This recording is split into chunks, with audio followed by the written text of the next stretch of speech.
Hey, loves. Welcome back to the Anxiety and Free podcast. As you can tell by now, this season is audio only, and that is due to a number of reasons. Maybe I'll share them one day. There's a lot of life transitions going on right now, and I felt it best to just go the audio route and also to do some testing. So if you're new here, I want you to make sure that you like, share, subscribe to the podcast wherever you're listening to it at, and definitely leave a comment and give your feedback. I love to get that feedback so I can know what we're doing right here. Now, this episode is going to be myself only talking about anxiety.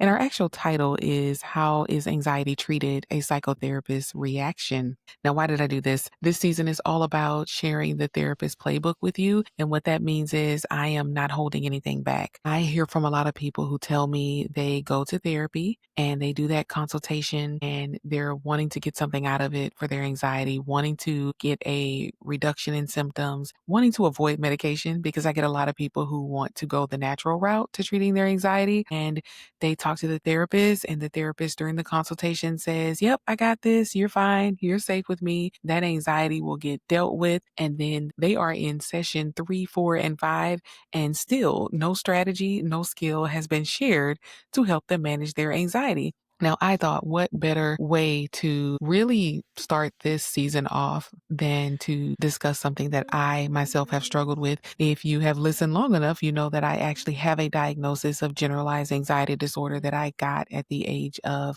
19. And I didn't know what it was when I got it. I just knew that I was having these symptoms that wouldn't go away. Now, the diagnosis never leaves you. What it does is it goes into remission. So I tend to have mild anxiety when it does pop up. But for the most part, the strategies that you'll hear me share throughout any episode of the podcast is what I use to maintain it and make sure that I stay in remission. So today I'm going to share with you how I treat anxiety. And I'm not going to share any specifics about past clients or current clients, just in case you think you're getting that tea. That is against HIPAA laws. Okay. You're not getting that information. What you are getting is the play by play, how Marquita treats anxiety and how I make sure that people come to sessions and actually get their needs met and don't just leave telling their friends, yeah, all my therapist does is smile and nod and encourage me to continue talking. Okay. So let's jump in. I really want you to think about the consultation being that first step. So let's say you're someone who struggles with anxiety and you're reaching out to me and you say, "Hey, I hear you offer a free consultation." Absolutely. Let's do that. So we schedule that consultation and I gather the facts. And what I want to say here is that I always tell people whatever you're willing to share, whatever you're comfortable sharing, I'm willing to listen because it is your first time meeting me. And I understand that I'm still a stranger, right? I'm a professional and yet I'm still a stranger to you. So whatever you need from me in that session, I want to make sure you feel the most comfortable. So that consultation is what some therapists say is it's for the client only. And then I hear other therapists like myself who say it's for both of us. I need to know that we're going to vibe well just as much as you do. I need to know that when I hear your symptoms and I hear the way that you've been struggling, that it's something I can handle, because I need to know if I'm going to need to refer you out to someone else who can, get your mental health journey started in a way that actually gets you results up front and you don't have to wait 5 sessions in with me to find out, oh, this is not something I can actually treat, right? So during that consultation, I'm gathering facts. I'm sharing the limits of confidentiality with you, which is required with every new client. And you get to ask me questions. And so let's say someone shares that, hey, I've been dealing with this anxiety at work. That's when it pops up on my way to work and on my way home from work. And throughout the day at work, I'm just really battling this anxiety. Now, what I'm going to do is not try to treat that person in a consultation because they haven't become a client yet, right? This is just a get to know you session. Even though I've shared that limit of confidentiality, it does not mean you've become an official client in the practice until you have signed all of the paperwork and we've gone over all of the office policies and procedures, those emergency procedures. So yeah, we're just gathering facts. I'm getting some information and I'm getting the information with the understanding that it's the tip of the iceberg. Now, why am I saying that? If you think about and I'm thinking of the visual, and of course, this is not, this is an audio only version of the podcast. So maybe I'll do that. Maybe I'll add a video of an iceberg. If you think about the tip of it and you think about those visuals that show that there's so much underneath it, that's how I see anxiety. You may come in saying it's my career only. It's only when I go to work. I have to put on a mask at work. And so I'm very anxious about speaking up. I'm very anxious about people asking me questions. I know that there's so much more underneath that iceberg. So that's where we're going to start. We're going to start with the consultation. And by the way, the consultation is part of my strategy. As a psychotherapist, we often don't realize that the work we do is sales. you know, in that consultation is my opportunity to sell myself to a potential client to let them know, yeah, I can handle this and I need to build their confidence in my ability to handle it. So I do share a few tidbits of how I plan to help them. And I always ask, do you want to know what my strategy would be? I know that not every psychotherapist does that. That's my strategy. So let's say you're the client and you decide, you know what, Marquita, I feel like we're a good fit. I want to move forward. So we could schedule that intake session right there at the end of the consultation. Or, you can fill out all the paperwork that I'm going to send you, which is like 8 to 10 documents. It's a lot. It's all electronic. You can read it on your own time, as long as you get it finished before we have that intake session. That's all good with me. So you schedule that. And in that intake paperwork, you're going to get what's called the 𝐭𝐡𝐢 anxiety scale. Now, on that scale, it's going to tell me, based on how you answer those questions, where your range is at for your anxiety. It's going to tell me, is it minimal, mild, moderate, or severe? Now, I'm trying to match this with what you told me in the consultation. In the consultation, I know, hey, you've never been to therapy before. You decided to give it a try now because this anxiety is peaking. You are struggling to perform at work. Maybe your performance is actually struggling. You're failing in some kind of way. You had that performance review and it didn't go so well. And anxiety is the culprit. So at this point, it's moderate to severe. So that's what I gathered based on the qualitative information you gave me. But I'm looking for some quantitative information when we're looking at that 𝐭𝐡𝐢 anxiety scale. The next thing I'm going to do once you have completed your paperwork is I'm going to review your psychosocial feedback. And that's where we gather all of the information about your background, your history. Have you been to therapy before? What brings you to therapy this time? What medications are you on? Who's treating you? What doctors are prescribing these medications? Tell me a little bit about your family. There's another scale in there for depressive symptoms in my psychosocial specifically, where I can kind of see what kind of symptoms are popping up. Are you having difficulty sleeping? Are you having difficulty eating? How's your exercise? What do you do for self-care? So that psychosocial tells me a lot more than you probably shared in the consultation. And I'm looking at those symptoms and I'm checking it against that 𝐭𝐡𝐢 anxiety scale. I'm checking it against what you said in the consultation, which, by the way, when you meet with a psychotherapist, they should be taking notes, clinical notes. We have what's called the clinical note and then the psychotherapy note. The psychotherapy note is just kind of our brainstorming that we're jotting down. We don't want that to be the official note in your file. However, when I do a consultation or any meeting with a client, any phone call with a potential client or someone who's an established client, I'm always documenting it because every piece of contact is a part of your clinical record. So with that psychosocial feedback, I'm again matching it to what you shared in the consultation and what you scored on the 𝐭𝐡𝐢 anxiety scale. And it's interesting because sometimes the mood questionnaire will pick up severe anxiety, whereas the person minimized it during the consultation. And that's not uncommon because I don't know why people do this, or maybe I do, right? I've been doing this for 15 years. We all want to seem like we're doing our best, even when we're coming to a therapist, even when we're coming to a medical doctor.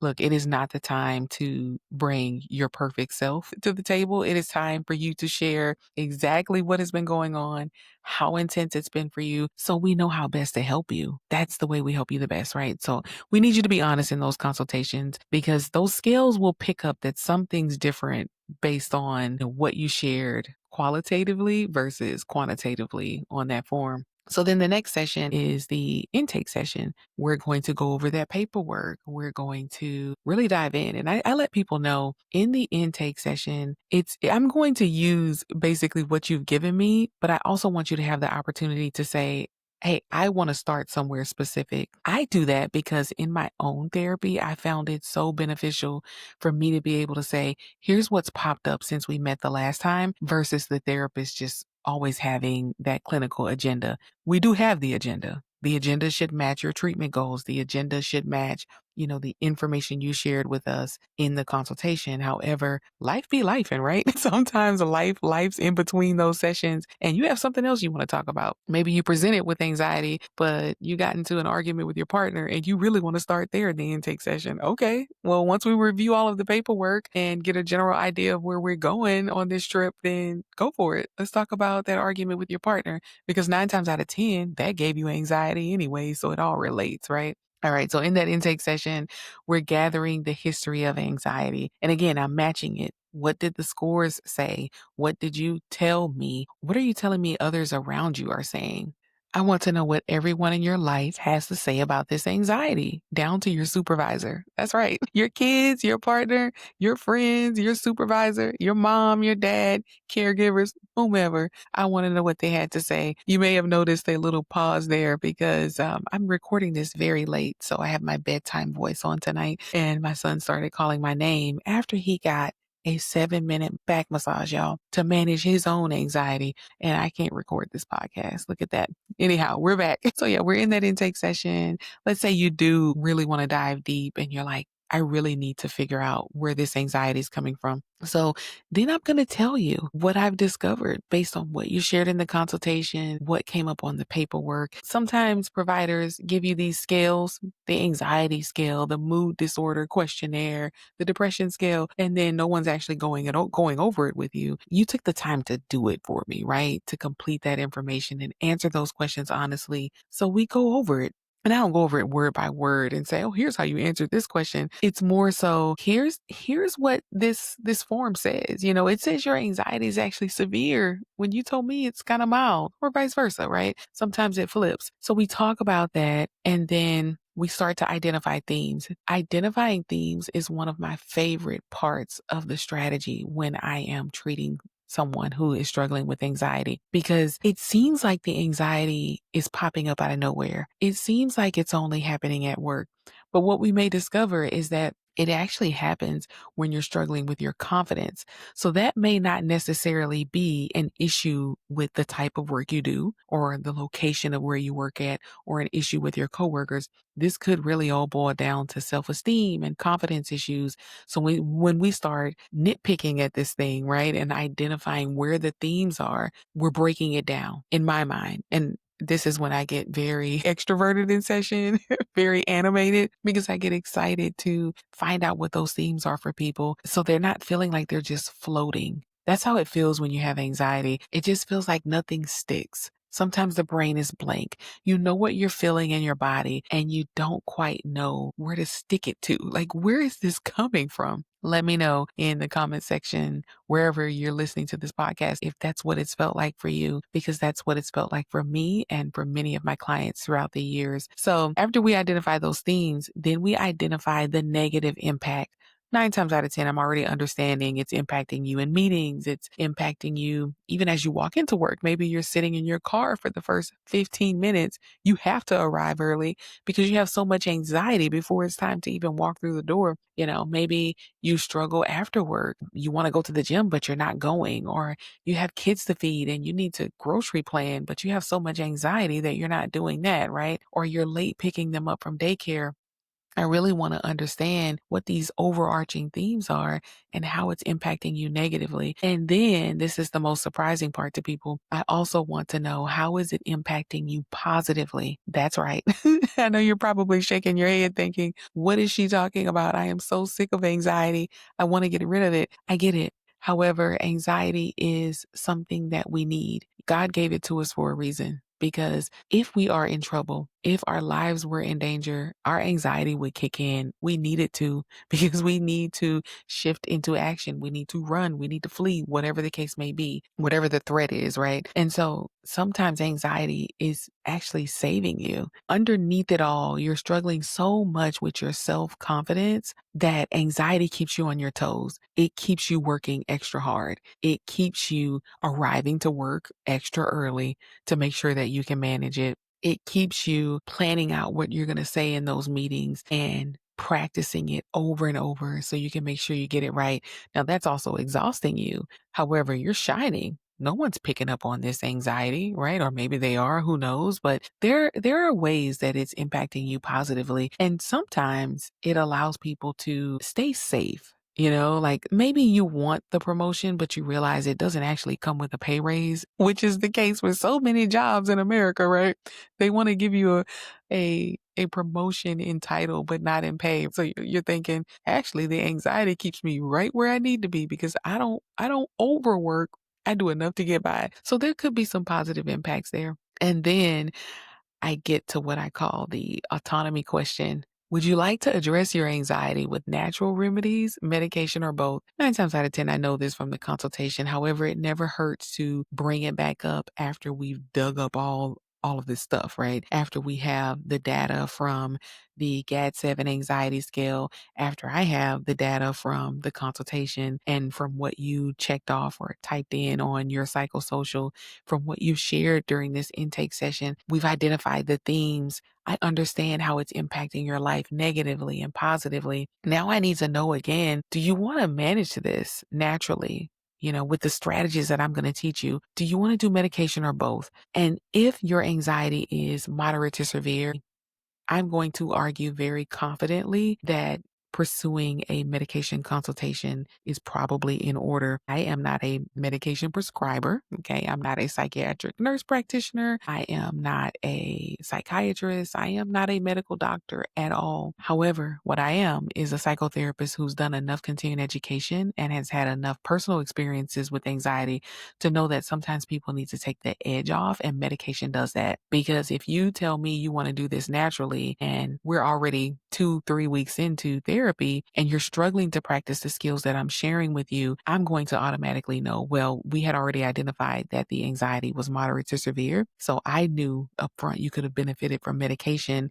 Had you have done that, it would have created space in your brain and in your body for you to actually practice the skills that I'm going to share with you that would help reduce the symptoms. So sometimes people do need to have medication alongside the psychotherapy sessions. And sometimes psychiatrists provide the psychotherapy on top of the medication management, and sometimes they don't. Typically, they don't. Traditional psychiatrists do. I know one in Tampa that does both. However, most psychiatrists are going to encourage you to go to therapy and or give you some referrals for a therapist. So, but the whole point of calling this the autonomy question is because you do have client autonomy. It is your choice. And if a therapist is telling you that they will not work with you unless you take medication, consider whether or not that's a good fit for you. I definitely have people who, every few sessions, I bring it back to, hey, we've scaled it. And I asked you, what grade would you give your anxiety over the last 3 weeks?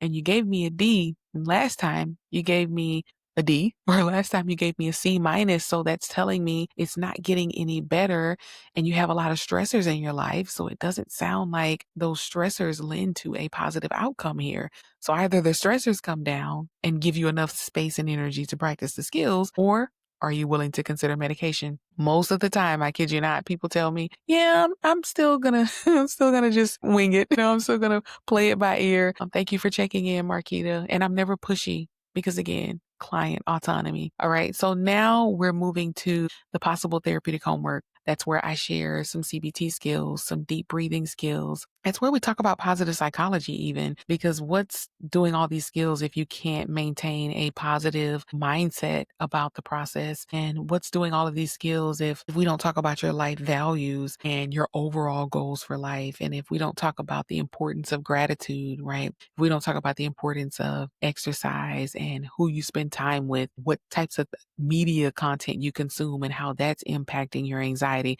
So there's a lot that goes into therapeutic homework. However, what I'm always doing from the consultation up until the end of that intake session is assessing, you know, how many homework assignments could this person handle? Sometimes it's 2. Sometimes it's the person who says, I have plans, I have goals, I want this anxiety gone in a month. Give me as many therapeutic homework assignments as you can. Give me as many strategies as you can. And I will do it until I see that look on their face that says, whoa, that sounds like a lot. But most people, I end up giving like 2 to 3 therapeutic homework assignments and strategies and skills to try on. And then we kind of tweak as we go. Every time they come back in, I assess how those strategies are working. Are they actually doing them? Because again, now we're looking at How high are your stressors? Do you need medication? Are you already on medication? Are you having side effects from that medication? Is that side effect distracting you from being able to practice the skills? Because these skills are lifelong, and I need to know if people have the capacity to practice them and adopt them as a regular part of their day. By the way, the skills that I teach when it comes to anxiety, they are skills and strategies that I use every day. I don't use all of them every day, but every day I'm doing something from that list of things that I share with clients because that's the way to get better. Practice makes confidence. At least that's what they say at 𝐞𝐬𝐢, where my kids used to go for math tutoring. Anyhow, all right. So the next thing is I might give some referrals for medication prescribers. If the person says, yes, I am interested, I want to shorten the learning curve. I want to shorten the healing curve. Please give me what you got, because I've been dealing with this anxiety for too long and I'm tired of being strong with it. So then I give those referrals and then I follow up the next time we meet. Were you able to reach out to any of those providers? Did any of them stand out to you? How did you do reaching them? Because that's a whole issue in mental health where you reach out to a provider and they don't respond. And I'm even in groups, y'all, where providers say, "Oh yeah, I'm getting so many inquiries and I just stopped responding, or I just stopped answering the phone, or I stopped returning phone calls." And I just don't think that's healthy for our field when people are reaching out. 9 times out of 10, they really need the help. It's taken them so long to get to the point where they dialed your number. So they deserve to have us pick up and they deserve to have us return those phone calls. So sometimes I will give a little nudge to a provider and just say, "Hey, I sent you some referrals recently," right? I won't say one, I'll say some referrals because I don't want them to think the last person or the next person who calls them is the person that I sent. But I'll definitely let them know, "Hey, I'm sending some referrals your way. What's your turnaround time?" Okay. Why am I doing that? Because I want to be able to go back to the client and say, "Oh, I heard back from the provider. They have their office assistant right on it," or they said they've been checking voicemails, haven't received anything, but they'll be on the lookout for any new referrals I sent their way. This is a part of collaborative care. And of course, if you want your medication prescriber to communicate directly with your psychotherapist, you can always sign a release of information so they can talk more freely about your symptoms and your progress in therapy and with medication. And sometimes the psychotherapist will share, "Hey, this side effect came up. Did they share that with you?" As long as we have permission to do so, we will, because we're trying to coordinate care for you and make sure you get the best care, the care that you deserve, right? So that's how I treat anxiety. And I'm sure there's much more.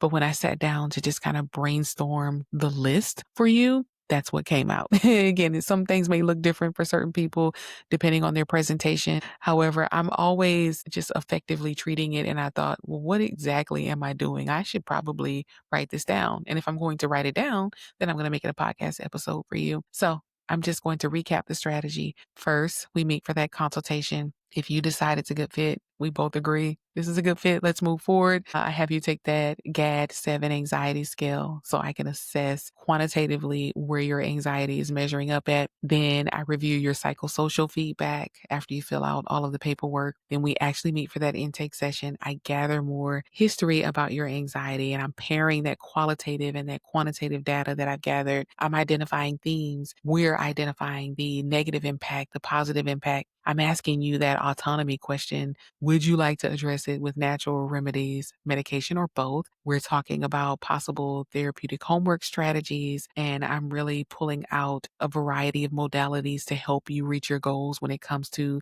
healing and improving your anxiety. And then if medication is an option, I'm giving you no more than 3 referrals because I don't want to overwhelm you. And I'm potentially collaborating directly with that provider as long as you sign a release of information. So we're talking about the therapist playbook where I'm peeling back the curtain to tell you exactly how we address anxiety. I will say that if you are not getting some of the things that I discussed in this episode, please feel free to ask your therapist. If you have any questions for me, please feel free to put them in the comments. I want your feedback and I want to make sure that any future content is tailored to your needs. You deserve to have a therapy experience where you actually get better and you're not in therapy for a whole year with the therapist who's just smiling and nodding and asking you how you feel each session, because there should be some monitoring of your progress. Love, you should be getting better. Okay. So that's episode 2. I'll see you for episode 3, or maybe I won't see you because this is an audio only season. Thanks for your time and attention today. The Anxiety and Free podcast is sponsored by Find My Therapist, connecting you with therapists at findmytherapist.us. If you found today's episode helpful, please share it with someone who might need it. Tune in next week for more conversations on navigating mental health and finding your freedom.